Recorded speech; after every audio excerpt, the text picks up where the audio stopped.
dreams come true. Now, all we need to begin in this journey is you. Enroll today in a variety of courses. Choose Kamal Park Training College.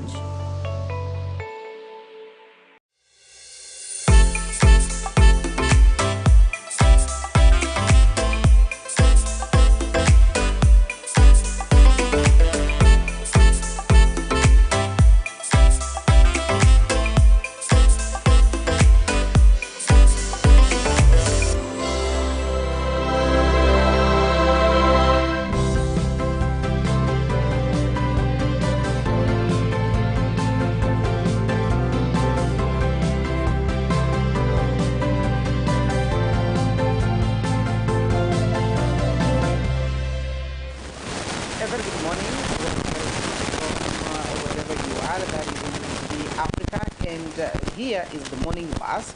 It is a chilly morning. Of course, the weather, they normally say it's a weather for the two, but for those who don't have the other, of course, the two, then you have to at least get some warmth from hot water or warm water, and ensure that you're keeping on. Anyway, it is raining. It has been raining most part of Gusii Land and actually in other areas in the country. And of course, the weatherman last week had mentioned that it will be the business unusual more so when it comes to the weather this week. That is from yesterday, today, onwards up to around Wednesday there, when it might be seen to be a little bit taking slower. But today morning, it has been raining from as early as 4 a.m. in the morning up to now. It's on, and that is why maybe some of the people have maybe gotten to their offices a little bit late, and of course others are planning to get there. Of course, today is being a Monday, that is 23rd of February 2026. I'm welcoming you to our morning bus here. I'm Jeff Nyakundi.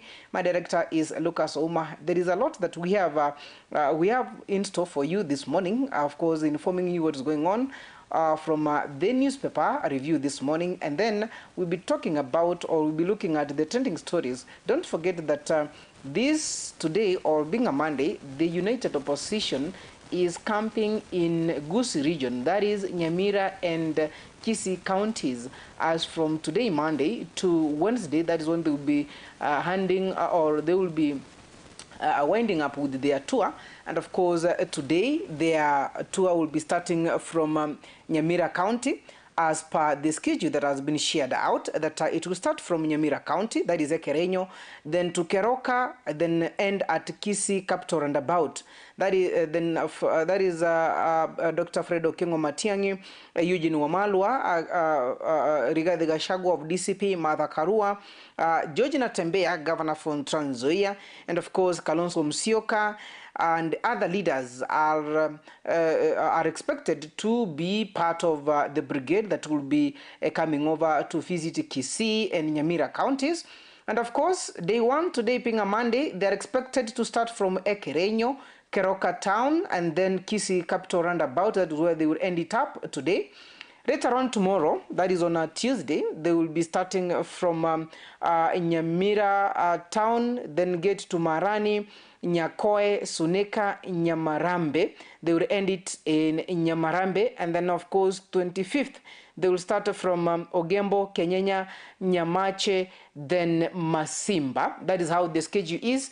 Unless and otherwise things change, we will be able to notify you, and that's why Ndizi TV is here, and Ndizi TV Africa is here to ensure that you are updated on what is going on. And of course, people have been urged to get out in large numbers to welcome Dr. Fred Okengo Matiang'i while he is visiting homeland, and of course having other guests. The guest I'm talking about is the DCP party leader Rigathi Gachagua, DAPK party leader Eugene Wamalwa, PLP Martha Karua, that is PLP party leader Martha Karua. We have Trans Nzoia Governor George Natembeya. The PNU party leader will be attending, and of course Kalonzo Musyoka of Wiper Patriotic Front. Those are some of the leaders that will be attending the homecoming of Freddie Matiang'i. Not necessarily homecoming, but their visit to Kisii, and of course campaigning. They call themselves the United Opposition, and that's what we are expecting, and those are some of the stories that we'll be highlighting for you today. But let's first of all have a look at, maybe in a few minutes time, let's have a look at on what has been trending or what has been happening on the newspapers this morning. And from the Standard newspaper, we are seeing the dynamic duo, that is talking about the two leaders, of course, the Senator for Nairobi, Edwin Sifuna, and of course, Embakasi Member of Parliament, Babu Wino. They're saying that it's a test for chance. And here, with the 2 lives lost, as the state reverts to its old habit of using violence to protect power, the country's youth are rallying behind the Mimi Ndiye Sifuna, Sisi Ndio Sifuna slogans. Politician analysts say recent ODM crashes have lifted the fog of our party alignment, revealing a growing desire for a younger generation to carry Kenyans' aspiration into 2027. The 2 most dynamic figures now are tasked with sustaining this momentum are embattled ODM Secretary General Edwin Sifuna and Embakasi East Member of Parliament Babu Wino. That is a story published on page 4, 5, 6, and 7, talking about the 2 a young politician, if I can say so, that is of course with the slogan Sisi Ndio Sifuna and Mimi Ndiye Sifuna. And of course, Babu Wino, they have been seen, of course, having or leading the faction of ODM that is saying that it cannot be relent to support the current regime, that is the broad-based government, and of course the re-election of President William Samoei Ruto. And here, what a political commentator, Professor Peter Kawanja, said that, remember, there is also the restiveness of the country, and it's helping Sifuna and Babu. So Sifuna and the team are here to stay, and untimely could square it out with the United Opposition. They are going to change the political equation. That is from Peter Kawanja, Professor Peter Kawanja, who is a political commentator. And from our screens here, what you're seeing is the 2 leaders, and of course they're talking about what they have been seeing, that the slogan that have started, and of course they are going to change, or probably they might be changing something in Kenyan's Kenyan's politics as we move toward the 2027 general elections. Elsewhere, on that is on the Daily Nation, also there is other stories that have been published out there talking about the scandals. And here, somebody was asking, is it that everything that is being done in this country, somebody must be squandering some money somewhere? And of course, talking about the biggest, or what has been termed to be something, the smart, and of course the biggest stadium that has been built in the country, and talking about the 11 billion Talanta Stadium. They're talking about its 11 billion Talanta Stadium scandal. And of course, said to be named after the late Baba Raila Amolo Odinga. And of course, they're saying this. Remember, this stadium was tasked to be built by the Kenya Defence Forces, led by the Defence CS Soipan Tuya, and of course other leaders, including now the Office of the President, ensuring that everything is being done, and of course it's done to the standard that is needed to the world class, of course. But now they're talking about the 11 billion shillings Talanta Stadium scandal. Defense President Ruto has showcased the project as a success story. And here, if you quote what the president said during the time he had visited Talanta Stadium there, is that they were casting doubts, but we trusted the process. Now look, see for yourselves. Talanta Stadium is right here. This is huge. You will love it. That was President William Samoei Ruto when he visited Talanta Stadium, and of course we saw him taking a selfie, and of course from there they called him that he has turned to be a content creator. But that was the time that he visited, actually this month, February, on around the 7th there. That's when he visited Talanta Stadium. Now they're talking about the price valuation. Audit says contract some rose to 45.8 billion from 35 billion, without explanation. Illegal procurement, no justification for bypassing open tendering system. And of course, Attorney General ignored. The Attorney General's approval was never sought as required by the law or contracts worthy over 5 billion. And then cost overruns. You know, the lopsided agreement imposes heavy penalties for delay to pay contractors. And of course, it is something that each and every time Kenya doing something big, for example, this Taranta Stadium that has been seen to be something good, even other countries looking upon what Kenya is doing, and of course being termed to be one of the best stadiums being built in the world, then obviously they're saying that 11 billion is unaccounted for. And the question is, who is behind it? Who has been pocketing the money? And other people say, whenever you have been requested to visit the State House, maybe whatever you get, that is where it comes from. I have no evidence of that, but that's what people talk about. And that is a story published on page 4 of the Daily Nation. Also on the bottom of this Daily Nation is the adverts of, actually the advertisement. Let's have a look at the other part. That is a story that has been published on page 7 of the Daily Nation, talking about Matiang'i tours Gusii amid Mount Kenya jitters. Former Interior Cabinet Secretary Fred Okengo Matiang'i is today beginning a 3-day tour at his Gusii region as he seeks to solidify its pace and show up his bid for the joint opposition presidential flag bearer in the next year's election. His endorsement by former President Uhuru Kenyatta party, Jubilee, has caused jitters among opposition leaders from Mount Kenya, led by the former Deputy President, Rigathi Gachagua, who interprets it as a quiet installation as the region's representative. That is a story published on page 7, talking about, of course, that is the highlight. I started with telling you that today, of course, the United Opposition will be visiting Gusii, and of course, Dr. Fred Matiang'i will be reading them in the 3-tour a day in Gusii Rand, or in Gusii region, that is Nyamira and Kisii counties. Elsewhere, in a pullout, that is the high schooler, talking about students develop smart wheelchair that uses voice commands. That is talking about the high schooler pullout. You can be able to have a look at it. And of course, in it, it has the KCSE revision, biology paper 1, and of course, on pages 22 and of course, page 22 and 23. Those are some of the highlights on this newspaper. Maybe we look at the top, on its top. Let's see what is there. Talking about, of course, on the Park page, the South African golfer holds nerve to win 60 million Magical Kenya Open to prize. That is a story published on a page, on the Park page of the Daily Nation. And there are golfers, those who love golfing and, of course, playing golf. Of course, the guy might be winning 60 million Magical Kenya Open to prize. That is the Park page of it.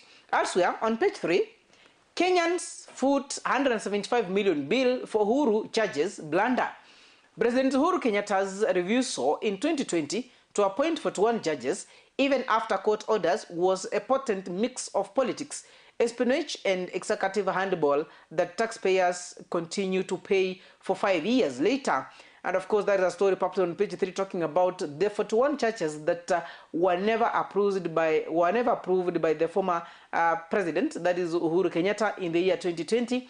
That even when the court gave orders for him to do so, he refused, and what was termed to be a political or a mix of politics, and of course what they're terming as the executive handball that is now going to continue, of course, going to make taxpayers pay at least 175 million as a compensation for them not to be hired at that time. And of course, we saw later on, after Ruto has taken over, some of them managed to be hired. And of course, it's a story published on page 3. You can have a look at it. And those are some of the stories on the daily newspapers. Let's look at the People's Daily. The People's Daily this morning is talking about the rise of Sifuna and ODM fight for status quo. Of course, talking about the split in the ODM party, that is Edwin Sifuna's faction, that is the Rinda Mwananchi. And of course, we have the other faction for Oburu Odinga, that's the Rinda Ground. And we have seen how things have been happening. The time they had their first rally in Busia, then to Kajiado, Kitengela, and later on yesterday, actually on Saturday, they had their rally in Kakamega, that is Amalemba, Amalemba field there, where at least actually since they started their rallies, and of course the other faction that is led by Edwin Sifuna, two Kenyans have died. One in Kitengela, that is Kajiado County, and another one who died in Malemba during the cause that were witnessed then. And of course, other stories here on page 2 talking about no thank you those who have rejected Ruto's nomination.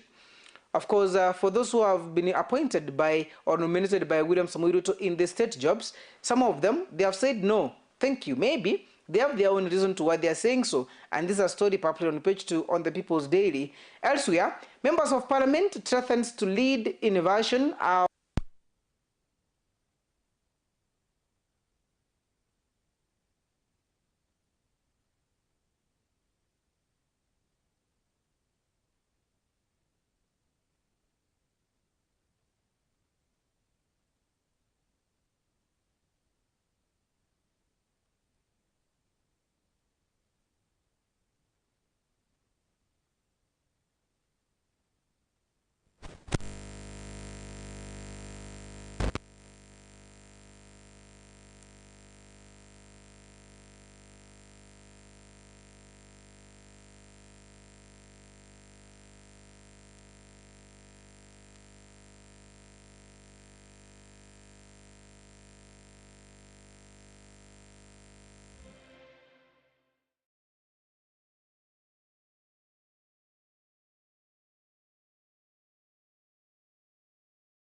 Welcome back again as we move on the People's Daily. Of course, there we saw the rise of Sifuna and ODM fight status quo.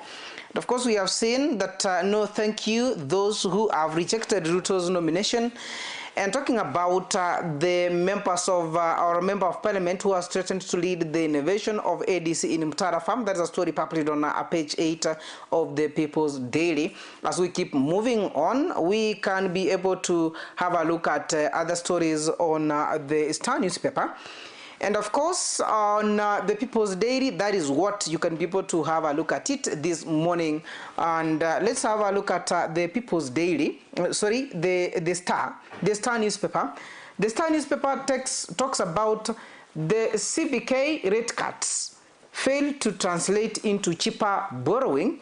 Talking about the established farms, banks with healthier loans books remain biggest beneficiaries of what they term as whenever they are getting loans from banks. And here they're talking about Central Bank of Kenya. Rate cuts fails to translate into the cheaper borrowings. That's a story published on page 4 and of course page 5.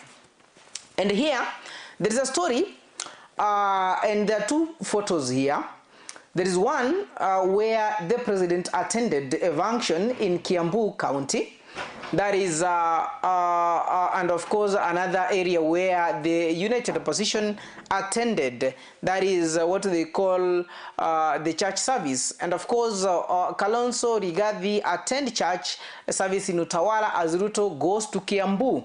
And they're saying that weekly rituals, the United Opposition leaders, Kalonzo Musyoka of Wiper and Rigathi Gachagua of DCP at PCEA Utawala in Nairobi yesterday. And of course, President William Samoei Ruto, Kiambu Governor Kimani Wamatangi, and Kikuyu Member of Parliament Kimani Ichung'wah during a service at Jesus Christ Compassion Ministry in Ruiru, Kiambu County yesterday. And of course, it's normally what we do see on weekend, that is Saturday and Sunday, this opposition, United Opposition, and of course the government leaders, they attend church services differently in the country or also in the country. And of course, what people were terming as that there was a beef between President William Ruto and the governor for Kiambu, Kimani Wamatangi. From the look of things, the way you see they are loving to each other, it communicates something something different, and from what we have seen people talking on social media. And of course that's a story published on page that is published on the Star newspaper. And other stories on top of this newspaper, they're talking about Sally Mahihu inside the country's strategy to win and keep global investors. That is talking about investment on page 6. And elsewhere talk about how education or a boost for teachers as members of parliament pack new bill on acting allowances. That is a story published on page 2, actually on page 12 of the Star newspaper. Elsewhere, let's have a look at the Taifa Leo.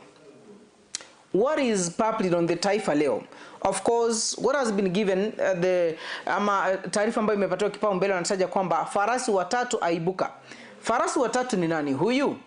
The third horse imeibuka pale, sema kwamba Linda Mwananchi chini ya Sifuna, Orengo na Babu Wino watoa ishara ya kupambana na Ruto wa upinzani mwaka 2027. Pala kusema kwamba ni kivumbi, muungano mpya wa kisiasa unatishia kufuruga hesabu za wanasiasa wakongwe katika uchaguzi wa urais, huku baadhi ya wafuasi wakianza kumzinikisha seneta Sifuna awanie urais katika kura zijazo za mwaka 2027. Taarifa ambazo zimechapishwa katika ukurasa wa pili kia kwamba kwa sasa wale ambao tunajua the United Opposition wapo, kunao broad-based government, na sasa kuna hii faction ambayo inaungwa mkono ama inaongozwa na Edwin Sifuna, akina Godfrey Ososi, Babu Wino and other members of parliament and those who are in ODM party. Wanasema sasa kwamba farasi watatu aibuka, na watu wengine wa Kenya wameanza kumueleza Edwin Sifuna kwamba awanie urais ifikapo mwaka 2027. Na je, iwapo kwamba atafanya hivyo kuendelea ama awataka kuwania kiti hicho cha urais, atakuwa anasimama na chama kipi? Ni ODM ama atabuni chama chake kingine? Vidokezo zaidi ni kwamba elimu msingi, soma kuhusu talanta, chekwa za wanafunzi. Taarifa ambazo zimechapishwa katika vidokezo zaidi katika gazeti hili la Taifa Leo, taarifa ambazo zimechapishwa kuanzia ukurasa wa 13 hadi ukurasa wa 17 katika gazeti hili la Taifa Leo, kusema kwamba elimu ya msingi, tamasha ya usomaji, ukurasa wa 13 hadi ukurasa wa 17. Vuguvugu la mashoga la pigwa breki, watetezi wa LGBTQ wakatazwa kujiunga na kesi. Taarifa ambazo zimechapishwa katika ukurasa wa 5. Wale ambao ni wachinzia moja basi wameelezwa kwamba hilo tena hawataruhusiwa katika kutetea, ama wale watetezi wa LGBTQ wakatazwa kujiunga na kesi ambayo imo mahakamani inaendelea. Taarifa ambazo zimechapishwa katika ukurasa wa 5. Manchester City yaanza kumnyima Arteta usingizi.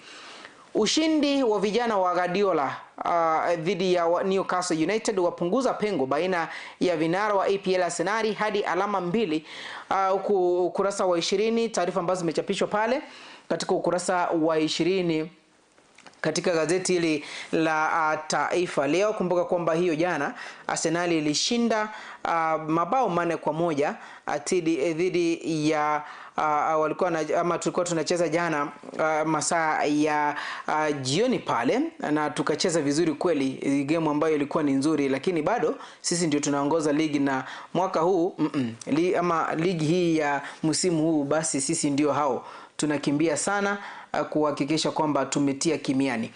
Upande wa juu katika gazeti hili la Taifa Leo ni kwamba sakata ya shilingi bilioni 10.9 ya talanta yaanikwa. Wizara ya Fedha ilikubali shilingi bilioni 35 za ujenzi wa Talanta Stadium, ila gharama katika mkataba ni shilingi milioni 45 ama bilioni 45.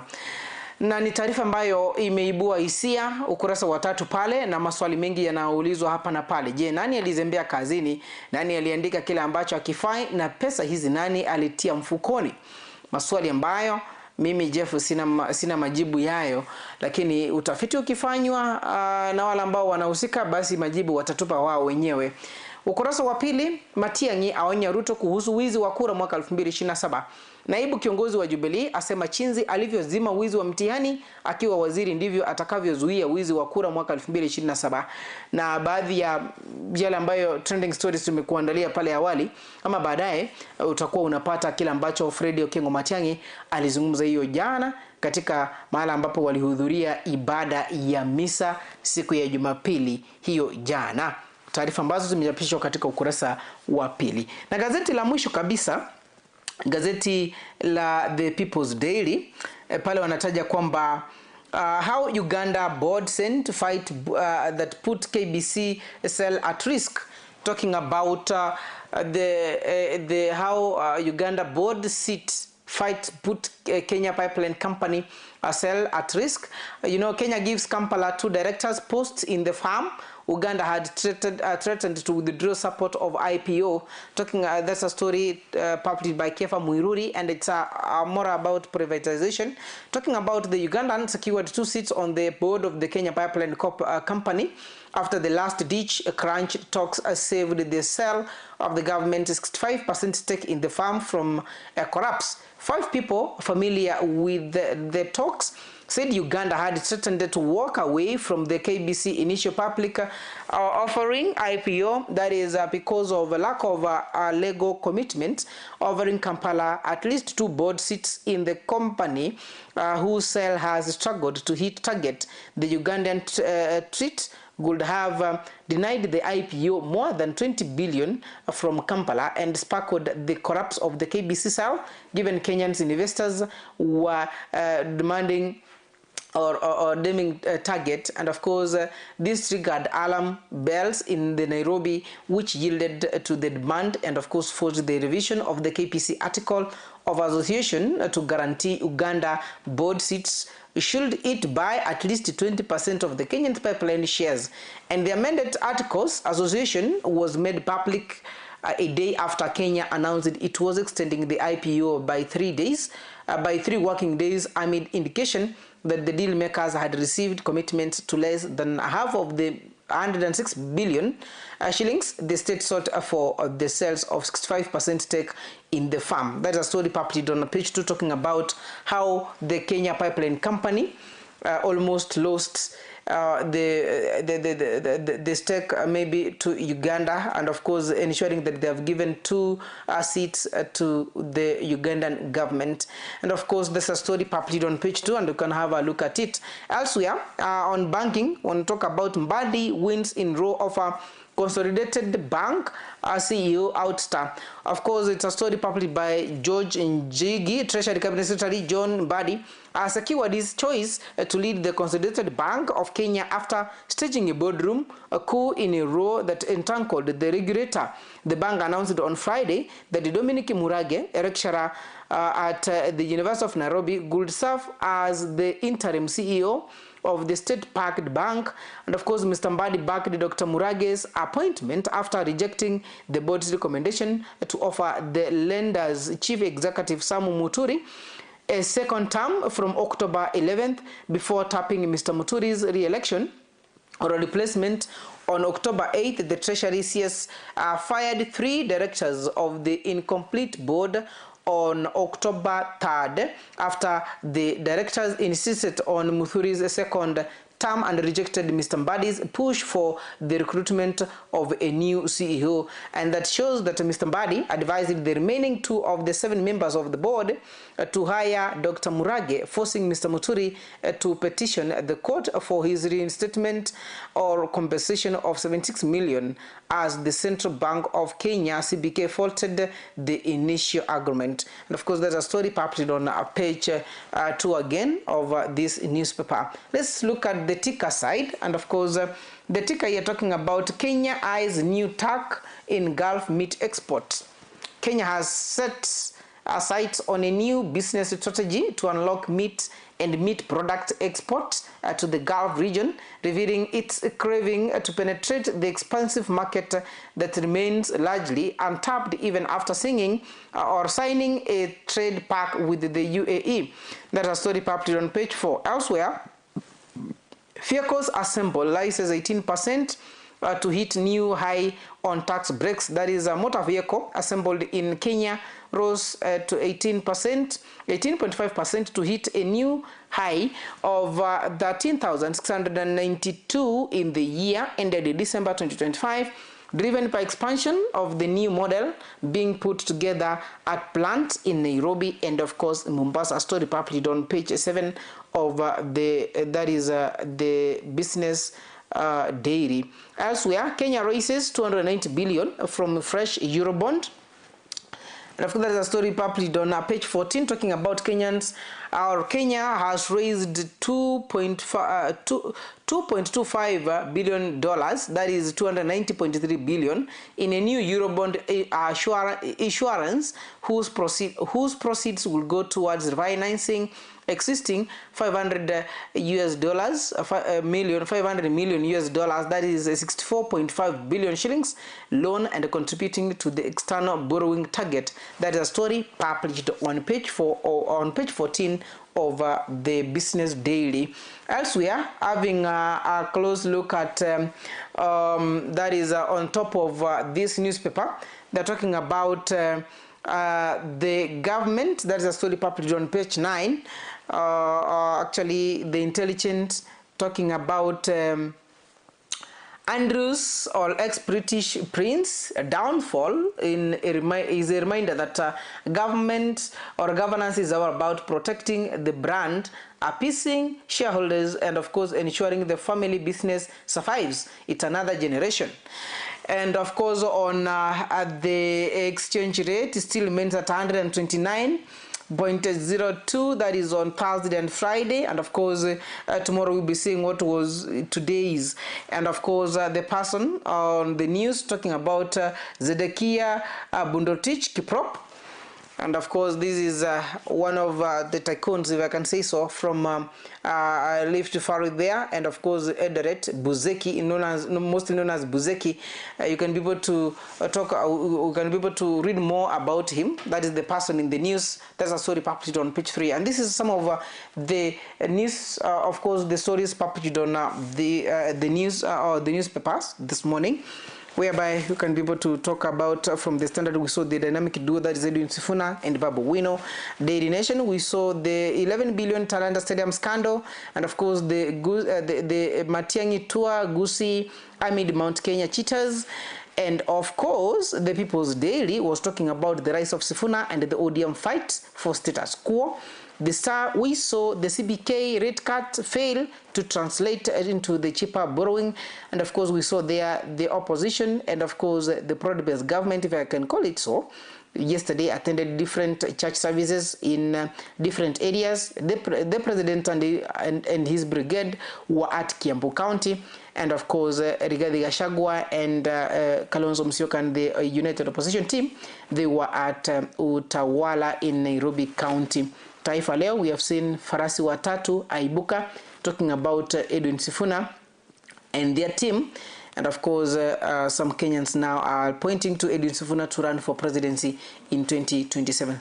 Those are some of the stories on the newspapers today. Let's take a quick break. Once back, we'll be talking about we'll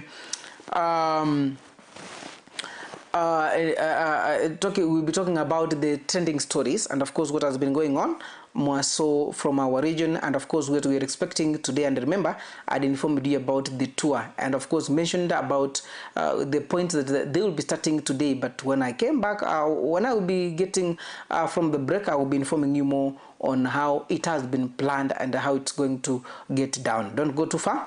I'll be back in a few moments.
Je, wewe ni mmiliki wa aina ya gari aina ya Alto, Probox, Harrier, V8 na Lexus? Jipatie brake pads kwa bei nafuu hivi sasa. Vilevile oil filters kwa gari aina ya Toyota na vilevile Subaru. Ili upokee popote ulipo, piga simu kupitia nambari 0739318606. Mteja mpendwa, ni wakati sasa wa kujinyakulia aina ya flash disk kuanzia 8GB, 16GB na vilevile 32GB. Vilevile earphones, wireless headsets, unajipatia wireless microphones tofauti kwa bei nafuu. Yale ambayo unafaa kuyafanya hivi sasa ni kwamba unapiga simu kupitia nambari 0739318606. Yote unayapata kwa bei nafuu popote ulipo.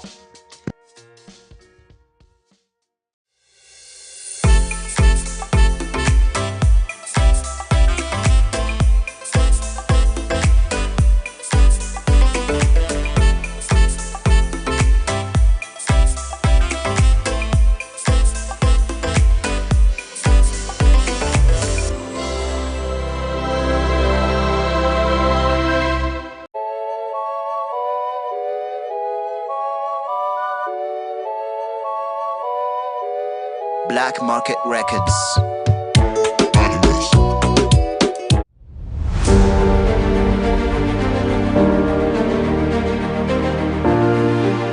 Naam, ni wakati wa kusikiza sauti inayobeba maono, busara na hali halisi ya kisiasa humu nchini. Karibu katika kipindi Sauti ya Uongozi. Hapa tutakuwa tunazungumza na viongozi kujieleza katika hali halisi ya yale ambayo waliahidi kuyafanya, na bila shaka kukupa wewe mtazamaji nafasi ya kuzungumza kama mwananchi wa kawaida kwa yale ambayo waliahidi kuyafanya katika maendeleo humu nchini. But after making the payment, they delete it. Now, what kind of accounting is that? Because you are supposed to maintain the details of whoever you paid so that the figures can balance. Watu ambao wanafanyiwa sio kwamba ni wale wananchi wote ambao wako pale wanafanyiwa ile funding, ni makundi haswa. Na zile pesa kufika katika makundi ikamfikia mwananchi yule ambaye alikuwa anachangiwa akapata kiasi kidogo cha pesa. Ina maana kule kuzurula, ule msururu wa kuzunguka inakuwa ni kama ni null and void kwa mwananchi, anaiona kwamba analagaiwa. If you graduated in 2016 and somebody graduated in 2020, the 2016 was to be given priority to get that job. But nowadays, members of parliament have taken over. They get the letters, they dish them in funerals, others they sell them to the highest bidder. Kila wiki tutakuletea mahojiano ya kina na viongozi kutoka sekta mbalimbali na jamii kwa ujumla. Je, unajiuliza maswali ni kipi ambacho kinajiri nyuma ya pasia la uongozi?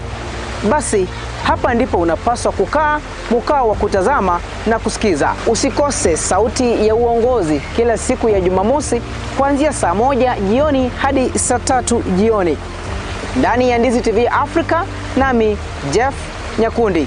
Sauti ya Uongozi. Tunazungumza, tunajenga, tunabadilika.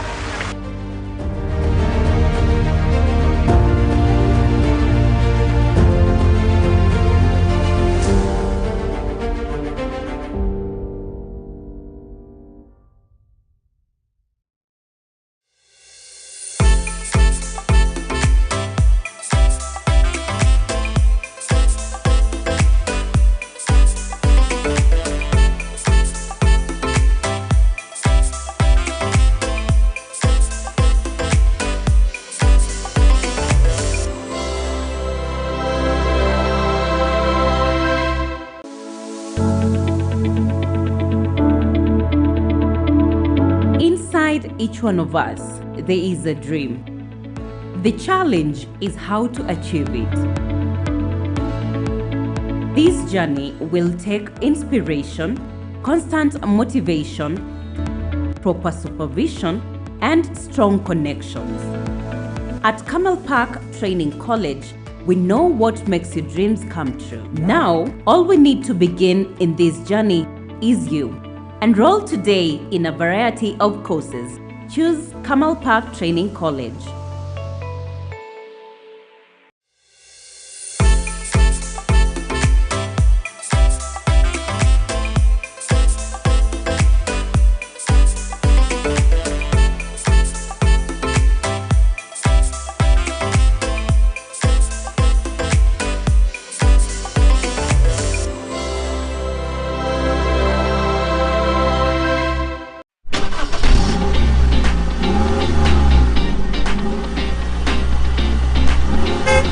Steer your future in the right direction.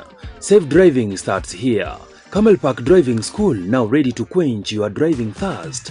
We offer NTSA certified driving lessons for upgrading, beginners, and refreshers. Our team of qualified instructors deliver content for the following classes: A1, A2, B1, B2, C, C1 and C2, D1 and the rest. We train learners with modern vehicles which fit the evolving digital world. Why choose Kamal Park Driving School? We are situated within a serene environment which offers a humble space of study. Our classes are fitted with advanced materials which supports learning. Other benefits are flexible class schedule, pocket-friendly fees, proper theory and practical guide, annual operation and additional computer packages training. Spend less, learn more, drive forever. Apply now. For more information, call us on or SMS us on 0755 386 594 or 0753 915 354, or you can email us on kamelcollege@gmail.com, or also you can visit our offices at Kiogoro, which is 5 kilometers from Kisii town along Kisii-Kirigosi Road. Camel Park Driving School, shaping dreams on the wheels.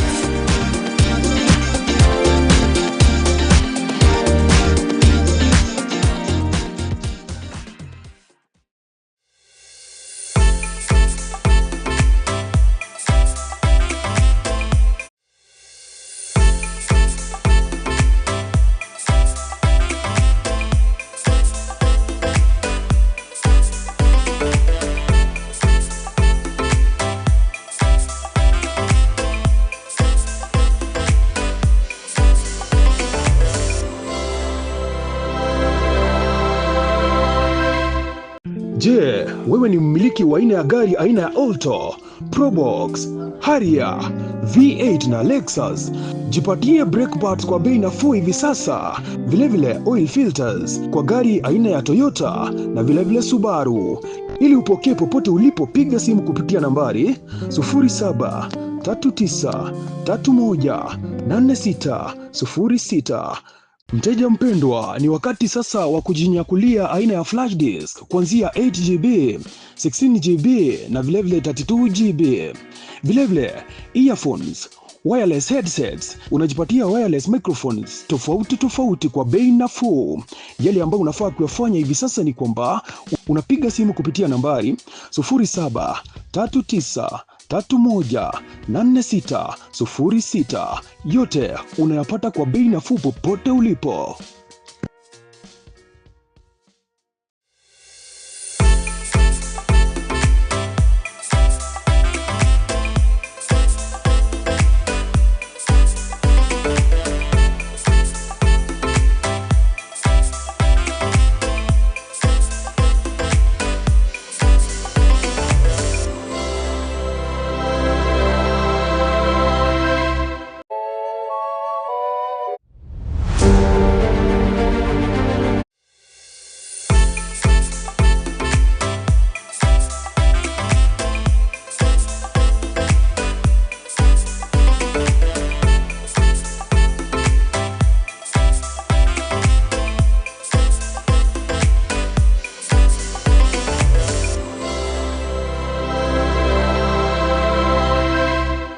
Je, wewe ni mmiliki wa aina ya gari aina ya Alto, Probox, Harrier, V8 na Lexus? Jipatie brake pads kwa bei nafuu hivi sasa. Vilevile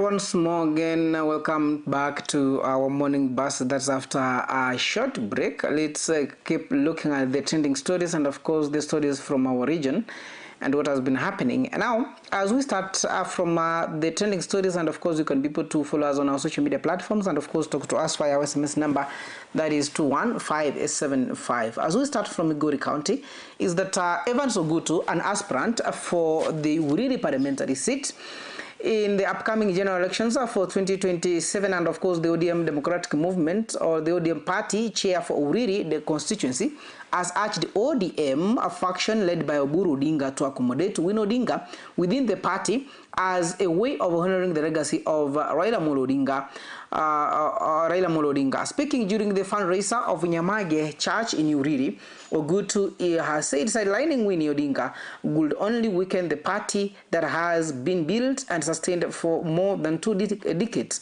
Ogutu emphasizes that the need for internal democracy to prevail within ODM, noting that the party has always championed the democracy principles. He further called on leaders from Migori County to refrain from engaging political rancors, referencing recent incidences that have caused division, and instead urge them to focus on unity and development for the benefit of the residents. Let's have a look on what Ogutu has said.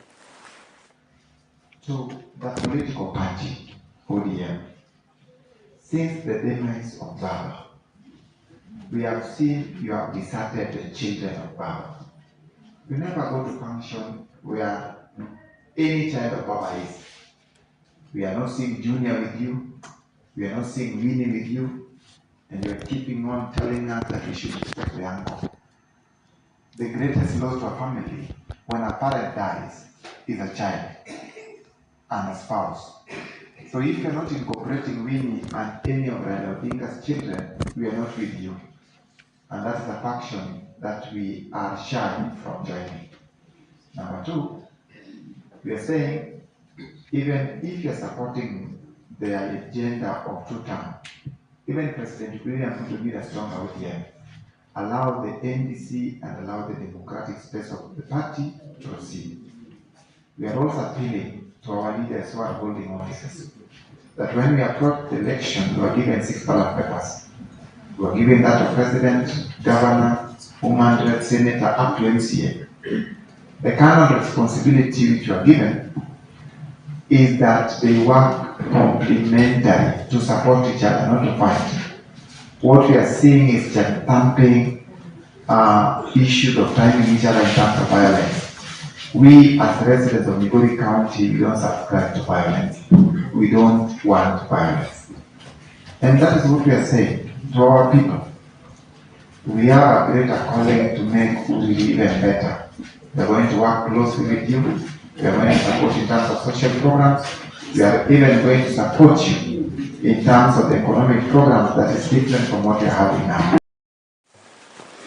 Elsewhere, the Principal Secretary for Internal Security, Raymond Omollo, has called on leaders in Migori County to take a leading role in ensuring lasting security in Migori town. Speaking during a fundraising event in Wasimbeto Ward, Omollo expressed concerns over persistent rancors among local leaders, warning that such divisions not only undermine development but also endangers the lives and of course the businesses of residents. He emphasized that security is a shared responsibility and should not be left solely to police officers, but must begin with leaders and citizens working together to foster peace and stability. Omollo further urged young people to resist manipulation by politicians seeking to exploit them for personal or political gain. Instead, he encouraged the youth to channel their energy into constructive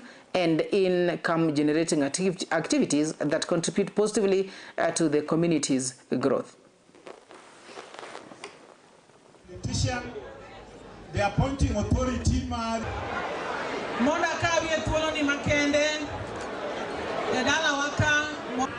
Bishop Jogi Majodolo Monica, Mimio Branch,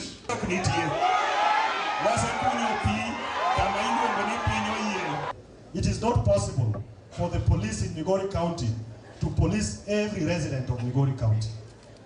And for that reason, I want to request and appeal to the leaders of Migori County and the rest of the country that there is only so much that the police can do. But there's a bigger part that rests on us as leaders, but also on the people of Kenya. Going forward, we must take responsibility for ourselves.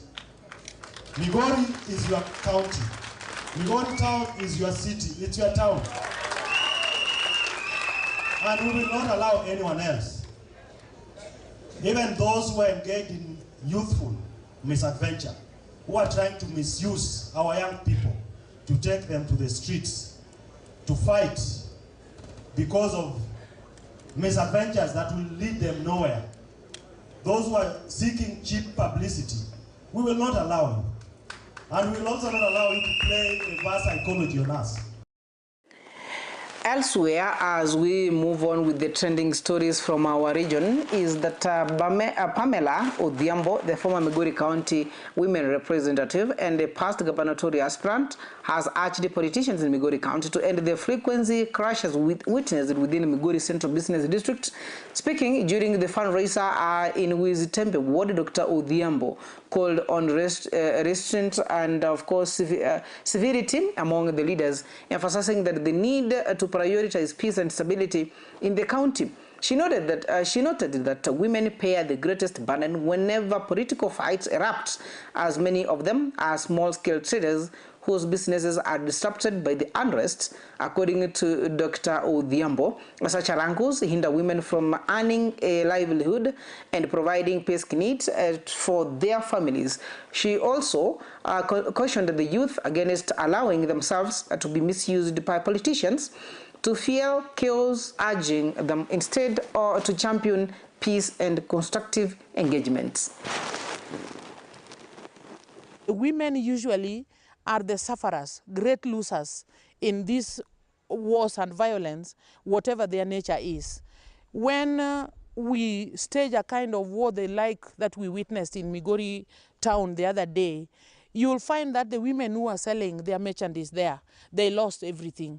The women who might have been carrying their children to hospital or going there to board vehicles or border to go home, they must have been hurt. The young people, the youth who are born again by these women, get hurt and some of them die. We still have a number of casualties and people who lost their health courtesy of that violence. And therefore, we are appealing to you, P.S. Omolo, on behalf of the women of Migori County, please let there be peace. I know you have the mechanisms to make sure that there is peace and security for all our people, and also to the President of Kenya. This time round, even as we go towards election next year, I want to pray, even if I have to ask nothing else from you, Mr. President, it is the peace and security of our people. And to the leaders of Migori County, let us observe peace, because we know Migori County is big enough. We don't have to fight all the time. And to the Migorians themselves, especially the youth, it is high time we styled up. Do not be misused. It is very unfair even to be hired to go to a church of God, and then instead of listening, you start heckling other people and shouting. That shouting match is not going to take anybody anywhere. And elsewhere is that Peter Masara, speaking on the same event in Wasimbete, has pledged his support for William Samoei Ruto's second term bid, assuring him for backing from Suna West constituencies.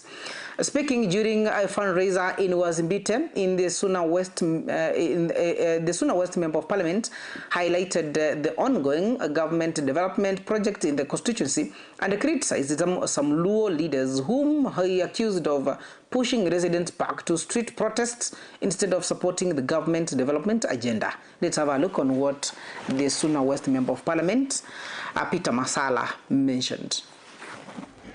We want to appreciate what Dr. William Ruto, the 5th President of the Republic of Kenya, has done for us. In the entire 4 counties of Nyanza, development are visible. Let me be very particular about Migori because I represent the national government here now. We have the stadium costing 700 million. We have tarmac roads in Suna East and Suna West. We have a bridge connecting Suna East and Suna West at a place called Nyangubu. We have the tarmac now. The contractor was given letter on Friday from Kababu, Pinoye, Abera. It is not only a contract. The total sum is 1.4 billion, not million, 1.4 billion. We have launched affordable housing, 249 of them, 10 floors with lift for the first time. Lift Dibedo, Rien Kowoyoka, Materoje Last week we launched student hostel. Nibigere nyitinde TTI Masuna West, nyitindo miangwen, William Ruto miwapesa. The Suna people, both Suna. All right, those are some of the trending stories from our region and, of course, from Migori County. Migori County recently witnessed some of the chaos, of course, the clashes that were witnessed between some of the members of parliament and of course the sitting governor Ochilo Ayako on somewhat the terms that they are not correctly aligning politically. But of course we're hoping for the best, and of course whenever you are doing your own politics, our politicians or the politicians do it in a more diligent manner to avoid such a chaos. Anyway, to more of the national trending stories, of course, there is what has been termed as the united opposition getting their own tear gases, and of course tear gassing themselves, and of course for what has been termed to gain sympathy from the common mwananchi. Last week we saw the Interior CS Cabinet Murkomen, Kipchumba Murkomen, talking about a similar, and of course yesterday he gave another warning. Actually him, the CS and of course the PS were in the same area when the Interior CS Murkomen and of course PS warned politicians from using tear gas to seek sympathy. Let's hear what Kipchumba Murkomen mentioned, and of course the PS Raymond Omoro on the same meeting, what they said about leaders using tear gas to seek sympathy from the common mwananchi. Leader wetu wa ODM ni Dr. Oburu. Dr. Oburu, mimi nataka kusema nikiwa Siaya hapa ya kwamba chama ya ODM sio chama ya kutishwa. Uwezi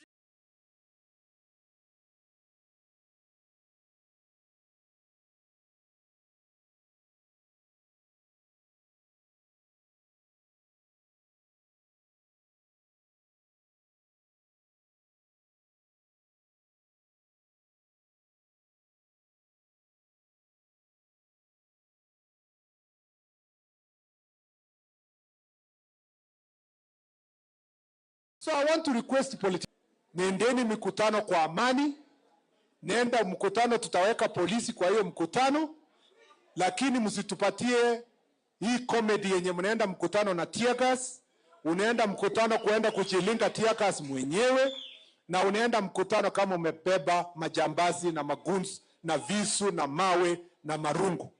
That we will deal with it firmly. And I have no doubt in my mind. The IG has a responsibility to ensure yule mtu alikuwa anatupa tear gas jana ndio blame police officers. He must be searched and arrested for that kind of acts of trying to seek for sympathy and to incite the people of Kenya. That must be dealt with finality. And we will not allow anyone else, even those who are engaged in youthful misadventure, who are trying to misuse our young people, to take them to the streets to fight because of misadventures that will lead them nowhere. Those who are seeking cheap publicity, we will not allow you. And we will also not allow you to play reverse psychology on us. All right, that is the CS for Interior Kipchumba Murkomen, and of course the Permanent Secretary Raymond Omoro on the issues about taking it to the politicians using. Actually mentioned that the politicians now are using tear gases to seek sympathy from the common mwananchi. Elsewhere, we saw Aaron Cheruiyot, who is a senator, pointing fingers to Edwin Sifuna, saying that, if I quote him in Swahili, Sifuna hata hajajua mahali mlango na dirisha ya bunge iko, lakini anapiga kelele. Hebu tumsikize. Let's just hear what he mentioned yesterday in a meeting that he was talking about, that Senator Edwin Sifuna has no idea where the door nor the window is for parliament, and then here is making a lot of noise everywhere.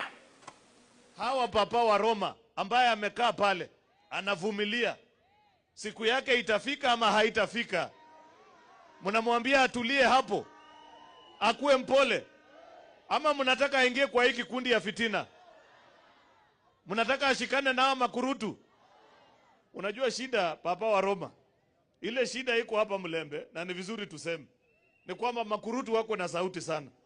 Mtu anachaguliwa safari ya kwanza hata hajajua mlango na dirisha ni wapi bunge, lakini ameamuka na maneno mingi na Kiswahili mingi, anajifanya ni kama anajua zaidi.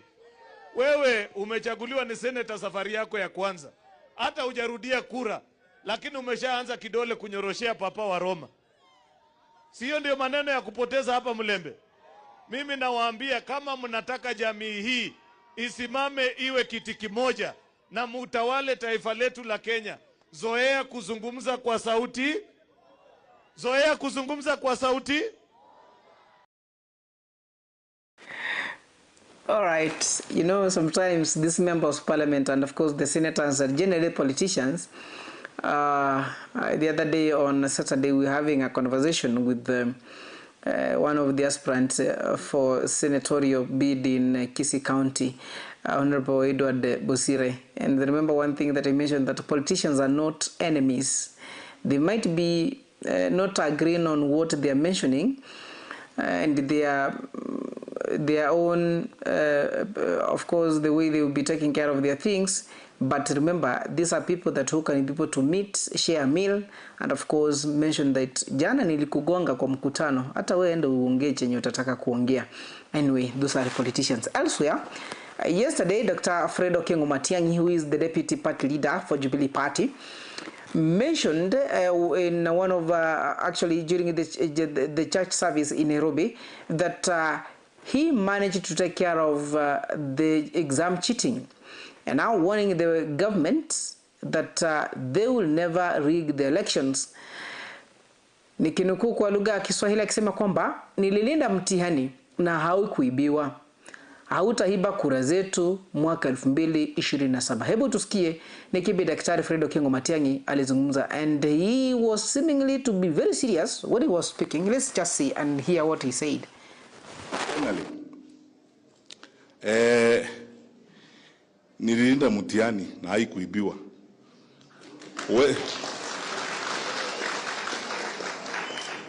Utaiba kura zetu. That is it, and you can be able to hear how people are. Of course, if I can be able to read one or two comments about that, is it what about the 2022 general elections votes, Mr. Ibu Owanga? That's Lavai Nikita asking him, mbona hakulinda kula za 2022 that were meant for Baba? That is Lavai Nikita. And then Hesbon Soko saying that actually saying that they have to take care of the elections or the votes during this time, during the 2027 general elections. Anyway, let's continue moving on. Actually, another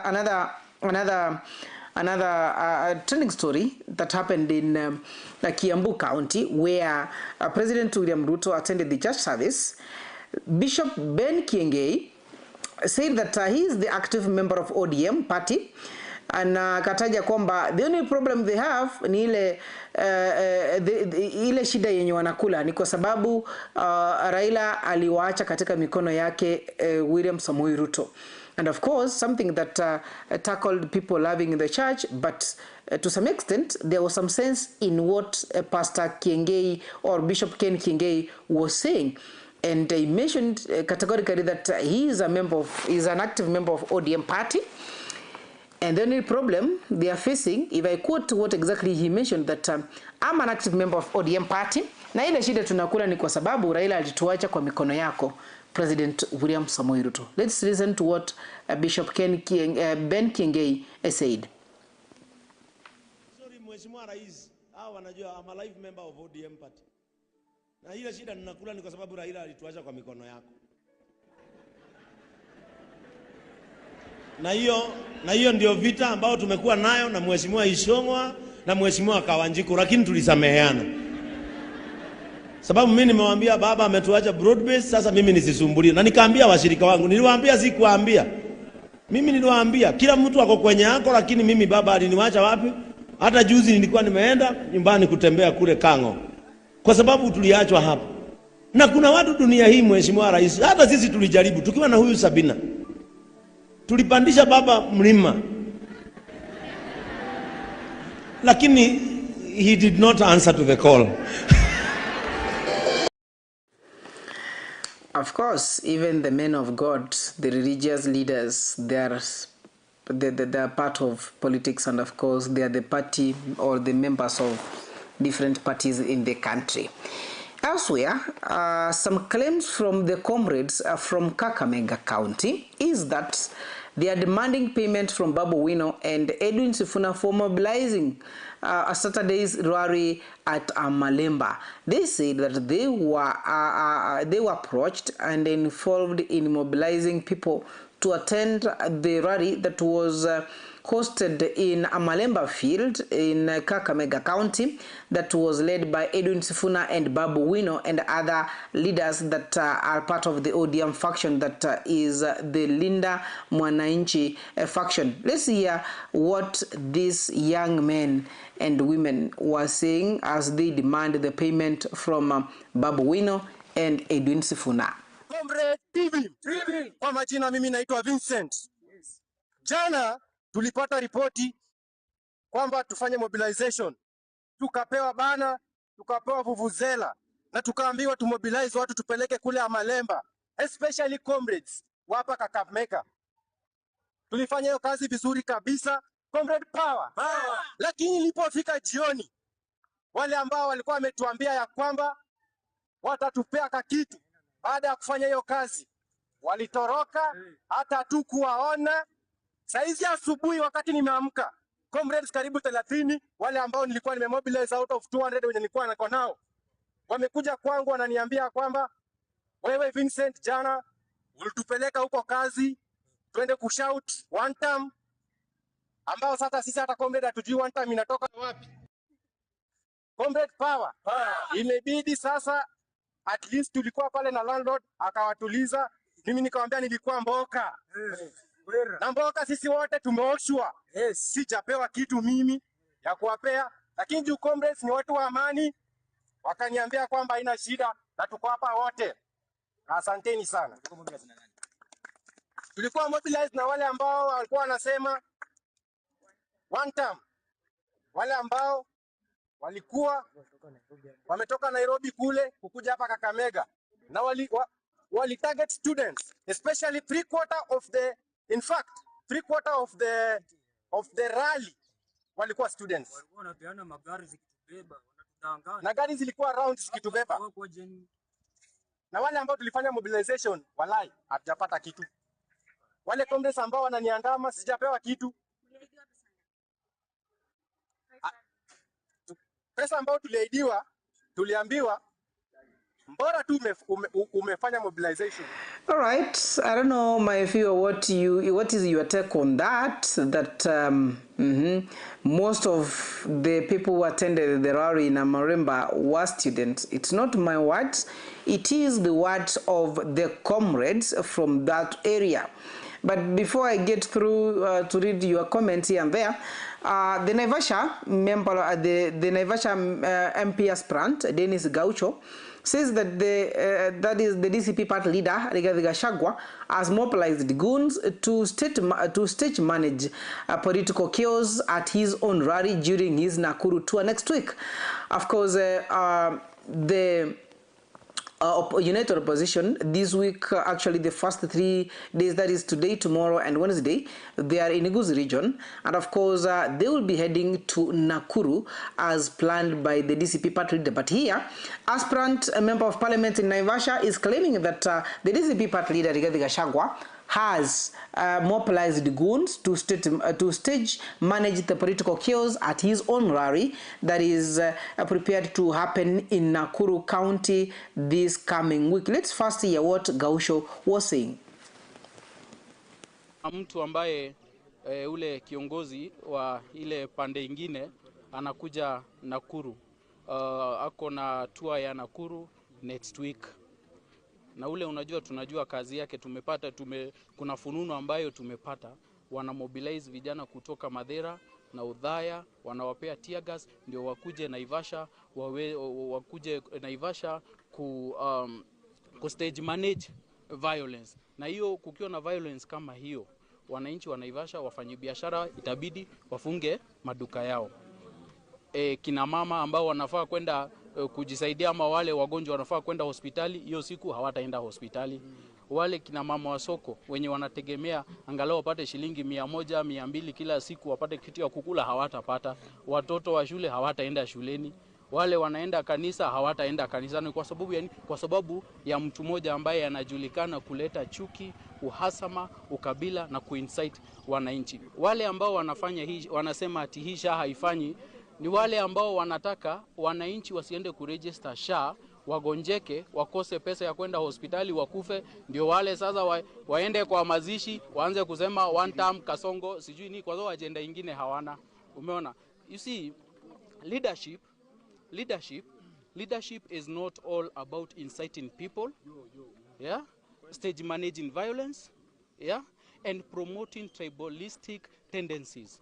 Leadership is about aspiring to inspire towards a common goal. But you know, sometimes we understand the leader of one term battalion might be mentally incapacitated. Lakini mimi nyinyi watu wa media mseme nimesema ni wazimu, lakini hiyo ni haki yake. Lakini ile kitu ambayo naomba viongozi ni kwamba saa hizi wale viongozi ambao walichaguliwa, mlichaguliwa mfanyie wananchi kazi. Nyinyi wacheni kupiga kelele. Muko na CDF, wale MCAs wako na ward fund, kujeni mfanyie wananchi kazi, kujeni mjengee wananchi mabarabara, mshughulike mambo ya bursaries, mjenge mashule, watoto waende shuleni wasome, mtengenezee mashule, laboratories, ICT hubs, vitu kama hizo, kwa sababu hiyo ndio kazi ambayo mlichaguliwa mfanye. Hamukuchaguliwa mwende huko sijui kusema sijui one time. Shida nyingine hapa Naivasha, ile shida kubwa ambayo iko hapa. Kwa nini Naivasha tunabaki nyuma kimaendeleo? Kwa sababu ule mbunge ambaye tulichagua hapa Naivasha, kazi yake baada ya miaka 2 anaenda opposition. 2017 wametafuta serikali na former president Rais Uhuru Kenyatta, wakapata serikali, baada ya miaka 2 akaenda opposition. 2022 wametafuta serikali na William Ruto, baada ya miaka 2 akaenda opposition. Sasa mimi nataka niulize, hawa marais wawili ndio shida ama huyu ndio shida? Na hiyo ndio shida ambayo tunafaa tumali. Lakini hawa viongozi, kujeni kwa ground, msikize wananchi, msisikize ground. Ground ni maiti wako, kujeni msikize hawa wananchi, waambie mnataka namna hii, mnataka vile. Okay, that is the aspiring member of parliament in Naivasha. And of course the question is, somebody, I just seen a comment here, somebody saying that why can't you take that evidence to the police officers to ensure that they're taking action? Anyway, that is from one of our followers, actually by the name, let me just get it clear, Frederick Musa Mbali, saying that why can't you give the evidence to the police? Police should be serious and summon people like this and force them to give evidence they all have. And of course, elsewhere is that the head of public, of that is the State House, Felix Kosigei, ametaja kwamba sisi tunashangaa sana na hawa watu wa Mlima Kenya waliunda hii serikali lakini hawaitaki, lakini lazima tuwapembeleze na lazima watupende tena. Let's just hear the statement that he made yesterday during one of the events that he attended. Sisi tunashangaa, sisi ni watu wa serikali lakini tunashangaa hawa watu walileta serikali, waliunda serikali.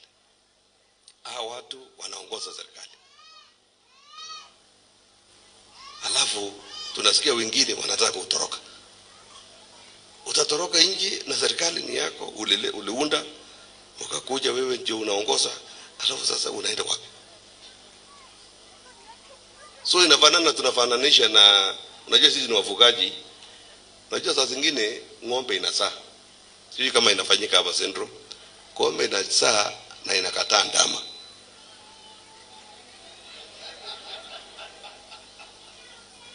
Does it happen? You know, hii grade hata haijui kama amezaa au hajazaa.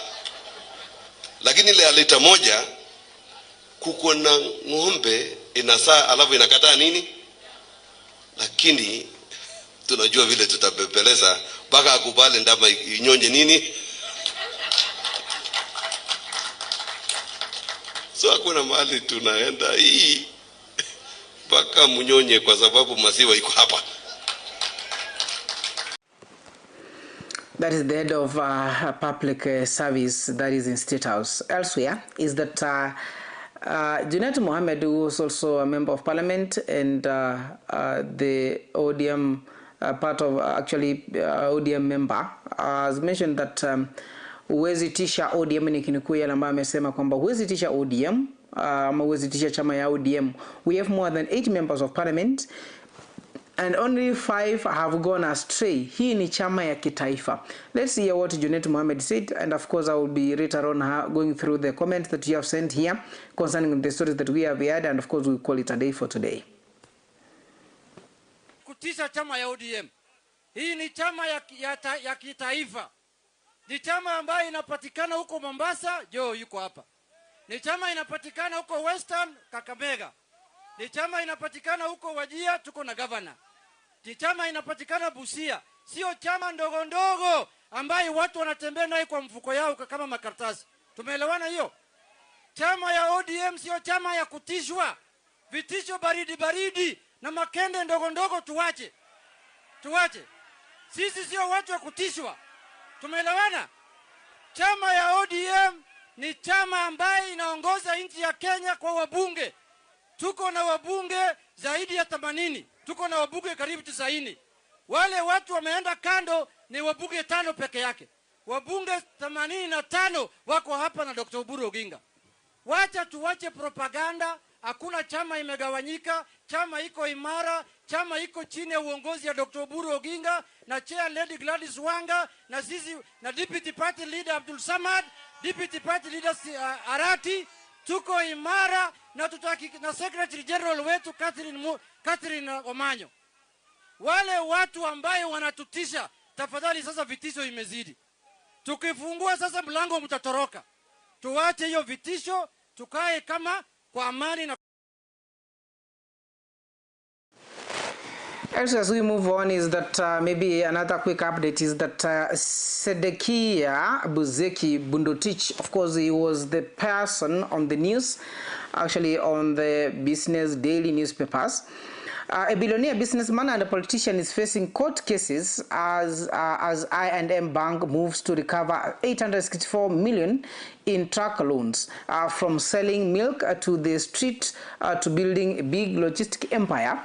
His company is now under financial pressure. That was a story published on the Business Daily, that he might be losing 864 million, of course, what he took as a loan, and of course the I&M Bank might be recovering it through auctioning some of his property to ensure that the loan has been paid off. Elsewhere is that as the Kenya, of course, Kenyan's Gulf Energy has rented 1.9 billion oil rig from the United Arab Emirates to start producing oil from the South Rokichar Basin by December 2026. And of course, the first phase will produce 20,000 barrels per day, later increasing to 50,000 per day. And of course, that is something that is being seen to encourage and of course push the economy of the country more so in growth, and of course export of the fuel that is being produced in the country. And elsewhere, as the United Opposition is planning or is starting their visits today, and of course earlier on I had mentioned to you where they will be starting. They will be starting from Nyamira County in the areas of Ekerenyo, Keroka, and then we will finish at Kisii roundabout or Kisii capital roundabout. And of course, the moment they start from Ekerenyo, move to maybe Borabu, through Borabu, then Keroka. From Keroka, they will be maybe having a stopover at Keumbu. Then from there, they will finish it at Kisii roundabout. Elsewhere, tomorrow, that is on 24th, they will be starting from Nyamira town through Marani and of course Nyakoe, Suneka, then end at Nyamarambe. On 24th, actually on 25th, on Wednesday, they will start from Ogembo, Kenyenya, Nyamache, then be winding up at Masimba. And of course, we will be updating you on what's going on more so today. But from Kitutu Churches South, where the offices of Jubilee Party were opened last week, of course, waking up today, unknown people painted black the new Jubilee office at Nyakoe, Kitutu Churches South, Kisii County. The locals say they woke up today morning to see the office painted black. This comes in the wake of the United Opposition tour in Gusii land or in Gusii region, led by Dr. Fred Okengo Matiang'i. And of course, it is something that showing who has more muscles in the region, more so when it comes to the opposition and of course those who are supporting the government. We are not sure who did that, but as we continue to make follow-ups, maybe as the day moves on, we might be having the answers later on. And as we move is that the goons you are hiring now will turn into deadly criminal gangs. That is Archbishop Jackson Orisapit of ACK, or the Anglican Church of Kenya, the Anglican churches. The ACK Church are giving a warning that the goon that you are hiring now, either to disrupt other people's meetings, that is political meetings, might turn to be the deadly criminal gangs tomorrow. That is Jackson Orisapit, Archbishop of the ACK Church. And of course, as we move on, maybe to have a look at some of the comments that you have left here. All right, I can be able to see somebody saying Frederick Imbulumani Mutevane and Sema, let them do what they think it's right. We know who is behind all this, but we are touching down in a few minutes. In a few minutes to come, we are the United Opposition bulldozers. This is, I think, referring to the Kupako or painting the office of Jubilee in black ink or black, of course, paint there. And of course, I can be able to see talking about here.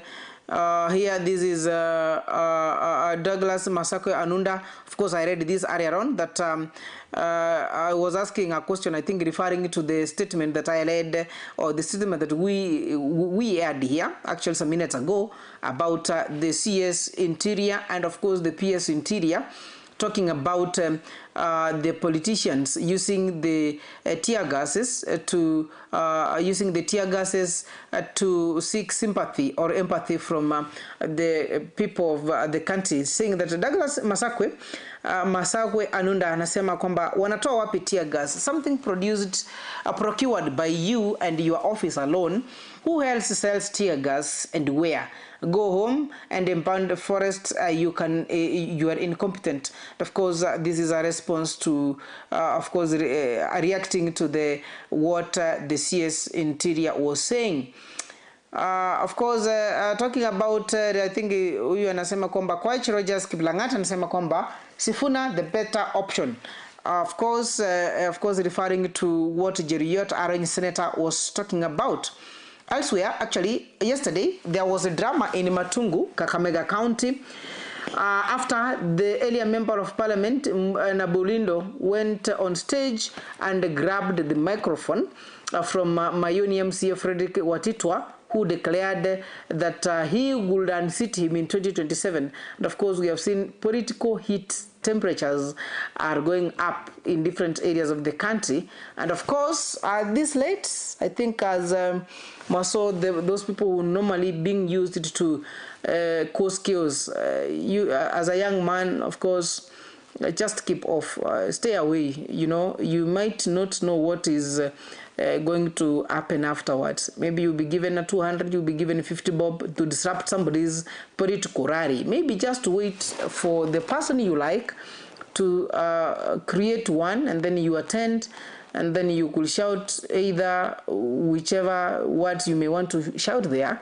But getting to somebody's rally, and of course you are making noise that you are now either in opposition or in support of another candidate who is not aligning with them, you better keep off. Either you might be says it, or you might be beaten, and of course then you'll be having issues with other people. Just stay away, and if you don't want to attend it, you are not forced to go there. You know, it's a democracy world. Of course, Kenya is a democratic country.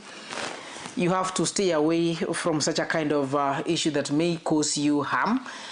Kama mkutano sio wako, basi usiende kupiga kelele pale. And this is something that we are seeing happening, and from us here we are telling you that if you're not ready to attend that meeting, stay away from it. Wait for somebody you are supporting to create one, then you get there. Of course, that is it for today. This is I think 41 minutes past 9 a.m. here at Ndizi TV Africa.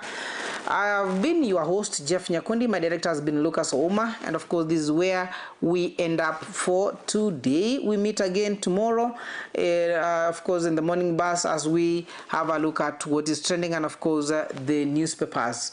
Bye-bye for now. Have a lovely day. And of course, the weather was not so pleasing. Of course, it has been raining, but we wish you all the best as you encounter the day ahead. And of course, let it be a fruitful one to you. Bye-bye for now. See you tomorrow.